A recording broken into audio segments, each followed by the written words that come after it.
श्री गिरिराज धरण की जय, श्री वल्लभाधीश की जय।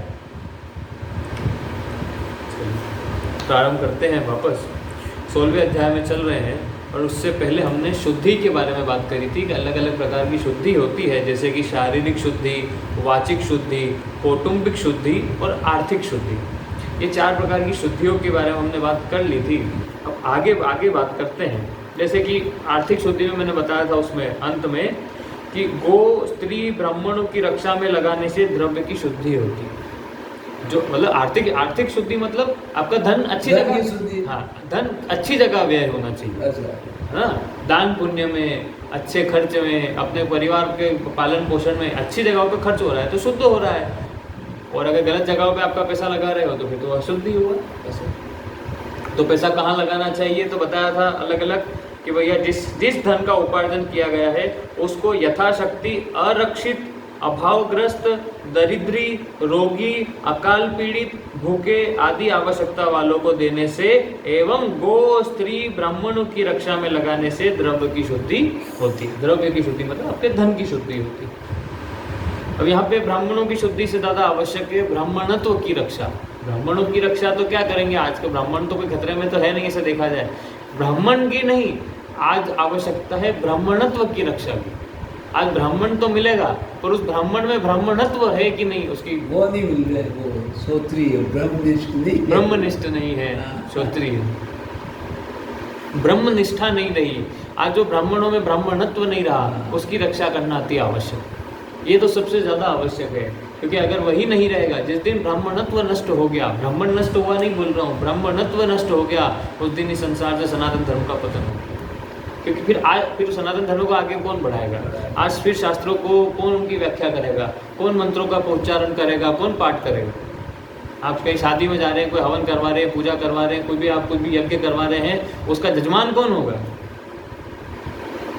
सर वो भी गुरु लाल जी। हाँ, आज के समय में ये तो ब्राह्मणत्व नहीं रहा। चलिए आगे बढ़ते हैं। इसके आगे हम बात करेंगे त्यागी, वैरागी, तपस्वी संत महापुरुषों की सेवा में लगाने से एवं सद ग्रंथों को सरल भाषा में छपवा कर कम मूल्य में देने से तथा उनका लोगों में प्रचार करने से धन की महान शुद्धि हो जाती है। और धन की शुद्धि करनी है तो फिर साधु संतों की तरफ सेवा में लगेंगे। ग्रंथों को छपवा कर उनको मतलब होता है ना दान, व्यक्ति गीता का दान कर रहा है, लोगों में गीता बांट दिया, लोगों में हमने रामचरितमानस बांटी ताकि लोग पढ़ सके। ये भी आपके जो है धन का सही उपयोग है, ये अपव्यय नहीं हो रहा है। ऐसा आगे परमात्मा प्राप्ति का ही उद्देश्य हो जाने पर अपनी यानी स्वयं की शुद्धि हो जाती है। तो व्यक्ति की अपनी खुद की शुद्धि कब हो जाती है? जब उद्देश्य क्या हो गया? परमात्मा की प्राप्ति। कि अब मेरा इस संसार से कोई लेना देना नहीं है, मुझे एक परमात्मा की प्राप्ति करनी है, यही मेरे जीवन का लक्ष्य है। अगर हम इस तरीके से ना चले और अगर हम सनातन धर्म में जो 4 स्टेजेस बताई गई है कि भैया मतलब श्रेणी, एक व्यक्ति को अपने जीवन में क्या क्या करना चाहिए, उस हिसाब से भी देखें तो क्या बोलता है? सबसे पहला आश्रम कौन सा होता है? ब्रह्मचर्य आश्रम। आपने ब्रह्मचर्य का पालन किया, वेदों का पठन पाठन किया। उसके बाद में आ जाता है गृहस्थ आश्रम, कि आपने वेदों का पठन पाठन किया, ब्रह्मचर्य का पालन किया, संसार का सारा जो है आपने ज्ञान अर्जित किया, अब आप उसको जो है अब अपना घर चला रहे हो, गृहस्थ आश्रम का पालन कर रहे हैं। गृहस्थ आश्रम निभाना जरूरी है, आश्रम है। गृहस्थ आश्रम के बाद आता है वानप्रस्थ आश्रम।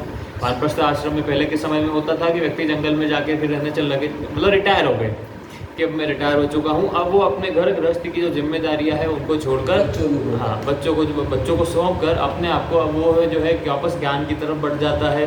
वापस से शास्त्रों का अध्ययन, पठन पाठन, ध्यान आदि क्रियाएं उनको करना शुरू कर देता है। और अंत में आता है संन्यास आश्रम, जब वो पूरी तरीके से संन्यास यानी वैराग्य विकसित कर लेता है। आज के समय में अब जंगल में जाना जरूरी नहीं है, घर पर रहते हुए भी व्यक्ति वानप्रस्थ आश्रम और संन्यास आश्रम का पालन कर सकता है। बशर्ते बस करना क्या है, बस अपने राग खत्म कर दे। घर पर बैठे हुए अब आप दुकान धंधे पर ध्यान देना छोड़ दे और भगवान के नाम पूजा पाठ में ध्यान लगाना शुरू कर दे, तो क्या वानप्रस्थ आश्रम ही तो हुआ है? आज मेरे लिए ये बना कर लेकर आओ, ये कहने की जगह जो बना है वो खा लूंगा, ये हुआ। करना क्या है? बस शब्दों का ही तो प्रयोग बदल गया। मेरे लिए ये बनाओ, की जगह कहना है कि जो बना है वो खा वो लूंगा। खा लेंगे। ये हो गया संन्यास आश्रम, क्योंकि संन्यास में तो व्यक्ति यही होता है, वो तो मांगने जा रहा है, जो मिला वही तो खाएगा। या फिर खुद भी बना रहा है तो जो कंदमूल फल उसको मिल जाते थे वही बनाकर खा लेता था। तो आत्मा महात्मा पूछते हैं क्या बनाना, फिर ये कैसे अभी तो समय समय की बात है। नहीं, ये समझा, ये बात चर्चा तो करनी पड़ेगा ना। नहीं, चर्चा में तो देखिए देखा जाए तो यही है क्या कि जो मिला है व्यक्ति वही खाता है। यहाँ तक कि सन्यासियों के लिए तो बोलते हैं कि वो 3 घर या 5 घर बोलते हैं कि वो वहीं पे जाके भिक्षा मांगते हैं। अगर वहाँ से अगर उनको बिना खाली हाथ लौटा दिया जाता है तो उसके बाद वो पूरा दिन भूखे रहते हैं, यानी कि उपवास करते हैं। 3 घर से ज़्यादा तो मांग भी नहीं सकते। ये 5 घर मांगते हैं। हाँ, 5 घर से ज़्यादा, 3 या 5 घर से ज़्यादा। हाँ, तो मधुकरी 5 घर से ज़्यादा मांग भी नहीं सकते। ये महात्मा है कि ये कहते तुम्हारी जो मर्जी है बना, मैं ये चीज़ नहीं खाता, चावल नहीं खाता हूँ। अब ऐसा ही है, अब किसी को जो चीज़ सूट नहीं करती तो मना कर देते कि वो बढ़िया है, और तुम्हारी मर्जी आज बनाओ। हाँ, कि मुझे ये चीज़ नहीं चलती, आप ये मत लाना, बाकी उसके अलावा। क्योंकि मेरा स्वास्थ्य जैसे वो उससे पहले, हाँ, जैसे अब राजेश्वरानंद सरस्वती जी आए थे तो उन्होंने बताया था उनको पथरी की समस्या है, तो बोले पालक लेकर मत आना, टमाटर वाली चीज़, तो वो नहीं लेके आते थे। बाकी आपको जो करना है तो यही होता है। ये सही तरीका है। तो वास्तविक तरीका तो यही है, जो सन्यासी है, सन्यास मार्ग में व्यक्ति, सन्यास का मतलब क्या हुआ? सन्यास का तो मतलब ये होता है व्यक्ति खुद अपना पिंडदान तक करवा के आ चुका होता है, कि वो मृत है। सन्यासियों के लिए कहा जाता है कि किसी सन्यासी का किसी विवाह आदि किसी ऐसे मतलब शुभ कार्य में उनका प्रवेश भी निषेध होता है। लोग अपने विवाह आदि में सन्यासियों को लेकर नहीं आते, कारण क्योंकि वो मृत है, उनका पिंडदान तक हो चुका है। अब वो किसी शुभ मतलब जो है वो ऐसे समारोह में नहीं जाते। सन्यासियों का कहना है, ये मैं नहीं कहता, ये मल्लुक पीठाधीश्वर श्री राजेंद्र दास जी महाराज वृंदावन वाले कहते हैं कि सन्यासियों को जो है किसी भी शुभ ऐसे जो है समारोह में जैसे विवाह आदि के स्थल में नहीं जाना चाहिए। इस प्रकार से अब वो जिसका कुछ रहा ही नहीं है, जिसका सारा राग खत्म हो गया, अब वो ये कैसे बोलेगा आज मेरे लिए ये बना कर लाओ, ये लाना, मुझे तो ये बड़ा पसंद है। नहीं, अगर आप गृहस्थ जीवन में रहते हुए भी आप सन्यासी नहीं हो, पर आप सन्यास आश्रम का पालन करना चाहते हैं, इस प्रकार से आप पालन कर सकते हैं। इस प्रकार से आप पालन कर सकते हैं। आगे सन्यास आश्रम कब से लगता है? इसी से। तो अब तो उम्र का तो कोई रहा नहीं है। देख, बस कुल मिलाकर 60 के बाद वानप्रस्थ आश्रम की शुरुआत हो जाती है। 10-15 साल में आप सन्यास आश्रम मान लीजिए। इस प्रकार से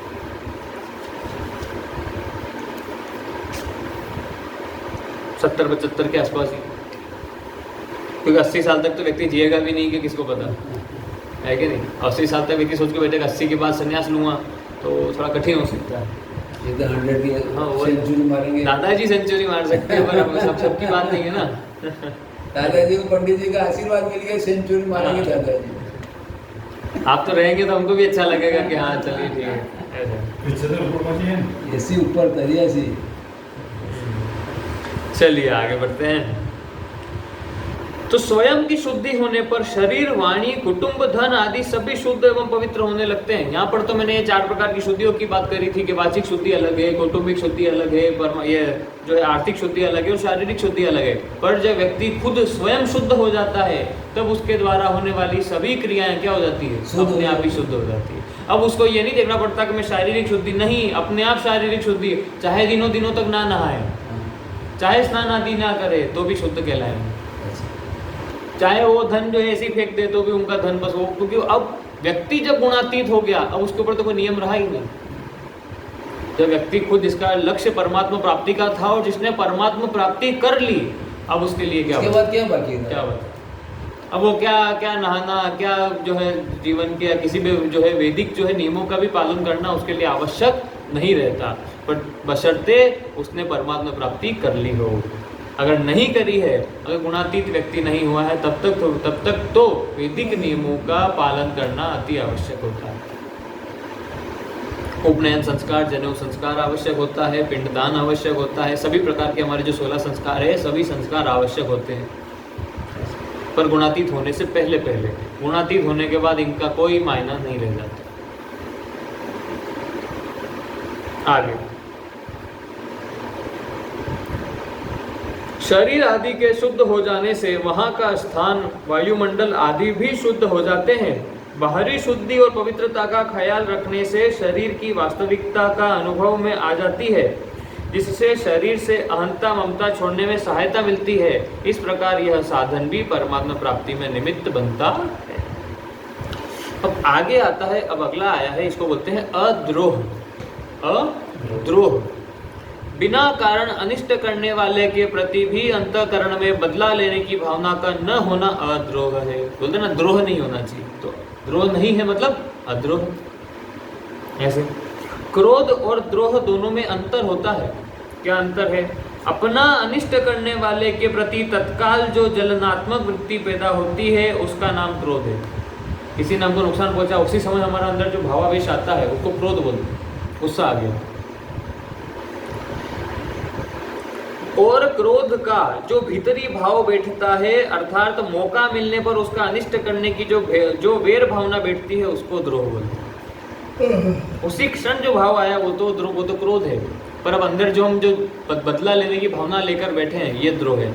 ये द्रोह मन में रखकर बैठा हुआ है उसके प्रति, और ये भावना न होना ये कहलाती है अद्रोह।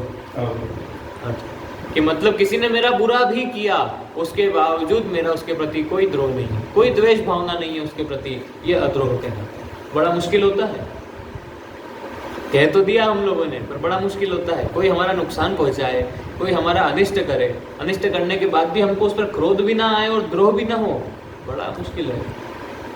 पर साधक को अपने जीवन में इसी स्थिति में जानना चाहिए, तभी तो आगे बढ़ पाएगा। गुणातीत की स्थिति के लिए तो ये सारे आवश्यक है। आगे, साधारण व्यक्ति का कोई अनिष्ट करता है तो उसके मन में अनिष्ट करने वाले के प्रति द्वेष की एक गांठ बंध जाती है। साधारण व्यक्ति कोई अनिष्ट करता है तो उसके मन में अनिष्ट करने वाले के प्रति द्वेष की एक गांठ बंध जाती है कि मौका पड़ने पर मैं इसका बदला ले ही लूंगा। किंतु जिसका उद्देश्य परमात्मा प्राप्ति का है, उस साधक का कोई कितना ही अनिष्ट क्यों न करे, उसके मन में अनिष्ट करने वाले के प्रति बदला लेने की भावना ही पैदा नहीं होती। कारण कि कर्म योग का साधक सबके हित के लिए कर्तव्य कर्म करता है, ज्ञान योग का साधक सबको अपना स्वरूप समझता है, और भक्ति योग का साधक सब में अपने इष्ट भगवान को समझता है। अतः वह किसके प्रति दोष मतलब द्रोह करे भी तो करे कैसे? कोई व्यक्ति कर्मयोग का पालन कर रहा है, कर्मयोग में है तो संसार की निस्वार्थ भाव से सेवा करनी है। अब संसार आपका अच्छा चाहे या बुरा, अच्छा करे या बुरा, उसको उससे कोई फर्क नहीं पड़ता, क्योंकि वो तो निस्वार्थ भाव से सेवा कर रहा है, तभी कर्मयोग होगा।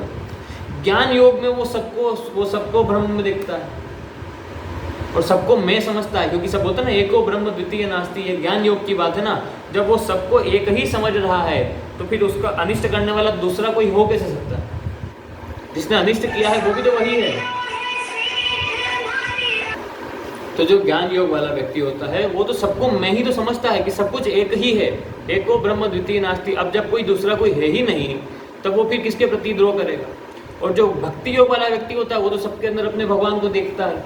जित देखूं तित श्याममयी, हाँ तू ही है ना, जहाँ देखूं वहाँ तू ही तू, जित देखूं तित श्याममयी। जो गोपियाँ बोल रही है कि जहाँ देखूं वहाँ हमें हमारा श्याम दिखाई दे रहा है। या फिर जो रामचरितमानस में तुलसीदास जी बोल रहे हैं, सिया राम में सब जगह जाने,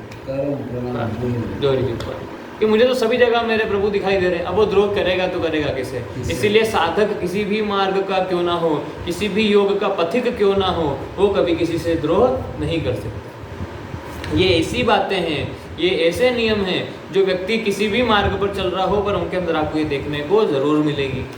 मार्ग अलग अलग होने पर भी इसीलिए बोलते हैं कि मंजिल एक ही है, क्योंकि देखिए सबके जो है भाव, सबके जो मतलब कैरेक्टरिस्टिक जिसको बोलते हैं एक जैसे दिखाई दे रहे हैं, गुण एक जैसे गुण दिखाई दे रहे हैं। आगे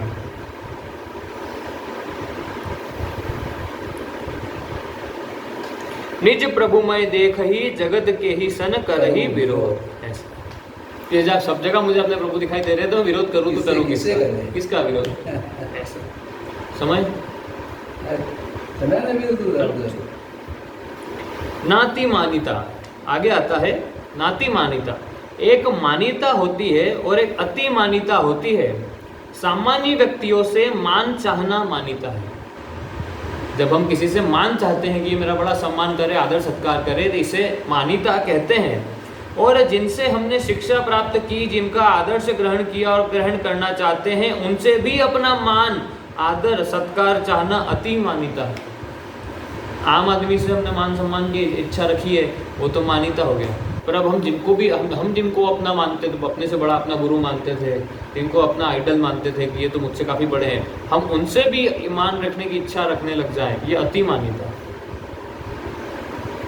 आगे, इन मान्यता और अति मान्यता का न होना नाति मान्यता है। ये दोनों प्रकार की नहीं होनी चाहिए, ना तो मान्यता होनी चाहिए ना अति, मतलब हमारे मन में, हमारे अंदर कभी भी किसी भी प्रकार का आदर सत्कार हो, ये लेने की भावना मान नहीं लेना चाहिए, मान ही बदल जाएगा, सीधी सी बात। हाँ। स्थूल दृष्टि से मान्यता के दो भेद होते हैं। स्थूल दृष्टि से मान्यता के दो भेद हैं। पहला है सांसारिक मान्यता। धन, विद्या, गुण, बुद्धि, योग्यता, अधिकार, पद, वर्ण, आश्रम आदि को लेकर दूसरों की अपेक्षा अपने में एक श्रेष्ठता का भाव होता है कि मैं साधारण मनुष्यों की तरह थोड़ी हूँ, मेरे कितने लोग आदर सत्कार करते हैं, है ना, कि भैया मैं पैसे वाला हूँ, या फिर मैं कोई ज्ञानवान हूँ, विद्वान हूँ, या मैं इस अमुक वर्ण का हूँ, या मैं अमुक जाति का हूँ, या मैं अमुक धर्म का हूँ, या मैं अमुक आश्रम का हूँ, कि मेरा जन्म अमुक कुल में हुआ है, कुछ भी हो सकता है। और उसके प्रति वो उसको लेकर सोचता है कि मैं सबसे अलग हूँ, मैं इन लोगों से अलग हूँ, मैं ऊंचा हूँ। ये भाव, ये नहीं। वे आदर करते हैं तो यह ठीक ही है, क्योंकि मैं आदर पाने योग्य हूँ। अब लोग आदर तो करते हैं हमारा, सबका, सभी का करते हैं, तो हम सोचते हैं कि भैया मैं तो योग्य हूँ इसके। इस प्रकार अपने प्रति जो मान्यता होती है वह सांसारिक मान्यता कहलाती है। और दूसरी होती है पारमार्थिक मान्यता। ये जो बताई थी ये थी सांसारिक मान्यता। एक दूसरी होती है पारमार्थिक मान्यता। प्रारंभिक साधन काल में जब अपने में कुछ देवी संपत्ति प्रकट होने लगती है, प्रारंभिक साधन काल में जब अपने में कुछ देवी संपत्ति प्रकट होने लगती है, तब साधक को दूसरों की अपेक्षा अपने में कुछ विशेषता दिखती है। ये साधक के साथ में होता है। क्या साधन काल में होता क्या है कि व्यक्ति को फिर अपने अंदर कुछ, जैसे बोलते हैं ना, सिद्धियां प्राप्त होने लग गई, भगवान का साधन करने वाले को ये सब प्राप्त होने लग जाता है। अब वो ये देखकर वो सोचने लगता है कि क्या, कि भैया अब मेरे अंदर सिद्धियाँ मुझे प्राप्त हो गई, अब मैं थोड़ा अलग हो गया, अब तो भगवान की कृपा हो गई, है ना, मैं कुछ भी कर सकता हूँ, मैं इसे प्रकट कर सकता हूँ। तो ये भाव उसके अंदर उत्पन्न होना शुरू हो जाता है। कार्य तो उसने सही प्रारंभ किया था, भगवान का साधक था, पर साधन काल में उसको जो सिद्धियाँ प्राप्त हुई, अब वो सिद्धियों के माया जाल में फंस गया, वो उनसे अपने को अलग नहीं कर पाया। साथ ही दूसरे लोग भी उस परमात्मा की ओर चलने वाला साधक मानकर उसका विशेष आदर करते हैं। अब कोई साधु संत है, कोई साधक है, तो उसका तो विशेष आदर करेंगे ना, उसका तो आदर होगा। और साथ ही साथ ये साधन करने वाले हैं, अच्छे सज्जन हैं, ऐसी प्रशंसा भी करते हैं। फिर तो क्योंकि कोई साधक है तो उसको लोग आदर सत्कार की दृष्टि से ही देखते हैं, फिर उसको घृणा की दृष्टि से थोड़ी देखेंगे। मैं वृंदावन गया था अभी कुछ समय पहले, तो वहाँ पर गिरिराज जी की परिक्रमा आदि करने जाता हूँ, तो नंगे पैर आदि करते हैं और अपनी वैष्णव वेशभूषा में ही होते हैं। तो वहाँ पर एक व्यक्ति से आकर पूछे, बोले आपने चप्पल नहीं पहने हैं? बोले क्यों नहीं? मैंने कहा तो परिक्रमा कर रहे हैं, वृंदावन की परिक्रमा कर रहा था उस समय, फिर गिरिराज जी की परिक्रमा करनी थी, तो बोले इसलिए हम नहीं पहनते। तो उन्होंने भी बड़ा आदर सत्कार से देखा कि अच्छा बड़ी अच्छी बात है जी, ऐसे करके। तो कोई वैष्णव है, कोई साधु है, कोई संत है, कोई साधक है, तो उसका तो आदर सत्कार होता है, उसको लोग अच्छी दृष्टि से देखते हैं, घृणा की दृष्टि से एक धार्मिक व्यक्ति तो नहीं देखता। इससे साधक को अपने में विशेषता मालूम देती है। अब ये नहीं होना चाहिए कि मैं विशेष हूँ, हालांकि मुझे वहाँ पे ऐसा लगा भी नहीं कि मैं विशेष हूँ। क्यों? क्योंकि वहाँ पे बहुत सभी लोग ऐसे हैं, सभी लोग ऐसी वेशभूषा में, सभी लोग गिरिराज जी की परिक्रमा मैंने जिस दिन करी उस दिन तो इतने लोगों ने करी कि पैर देने की जगह नहीं थी, बहुत भीड़ थी। अब मुझे तो वहाँ पे विशेषता अनुभव हुई भी नहीं, क्योंकि काफ़ी लोग थे, तो काफ़ी वैष्णव थे, बड़े बड़े संत महात्मा भी वहाँ पर परिक्रमा कर रहे हैं। पर ऐसी भावना व्यक्ति के मन में उत्पन्न होनी भी नहीं चाहिए। पर वास्तव में यह विशेषता अपने साधन में कमी होने के कारण ही दिखती है। यह विशेषता दिखना ही पारमार्थिक मान्यता है। अब किसी को ऐसी विशेषता दिखाई दे रही है तो यह पारमार्थिक मान्यता कहलाती है। जब तक अपने में व्यक्तित्व, एक देशीयता, परिच्छिन्नता रहता है, तभी तक अपने में दूसरों की अपेक्षा विशेषता दिखाई दिया करती है। परंतु ज्यों व्यक्तित्व मिटता चला जाता है, त्यों ही त्यों साधक का दूसरों की अपेक्षा अपने में विशेषता का भाव मिटता चला जाता है। उसके बाद अपने अंदर जो है ये भाव मिटता चला जाएगा। अंत में इन सभी मान्यताओं का अभाव होकर साधक में देवी संपत्ति का गुण नाती मान्यता प्रकट हो जाती है। देवी संपत्ति के जितने सद्गुण सदाचार है उनको पूर्णतया जागृत करने का उद्देश्य तो साधक का होना ही चाहिए।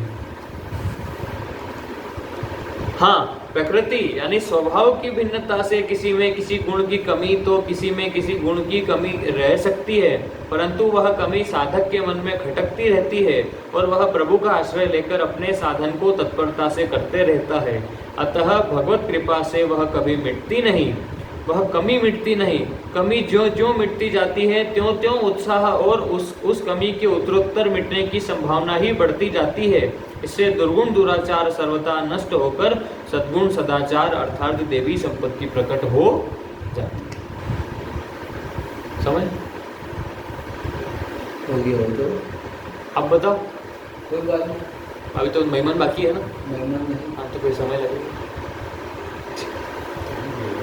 ओम शांति शांति शांति। श्री गिरिराज धरण की जय, श्री गोवर्धन नाथ की जय, श्री वल्लभाधीश की जय, परम दयाल श्री गुसाई जी की जय, श्री विठल नाथ जी की जय, श्याम सुंदर श्री यमुने महारानी की जय। जय जय श्री राधे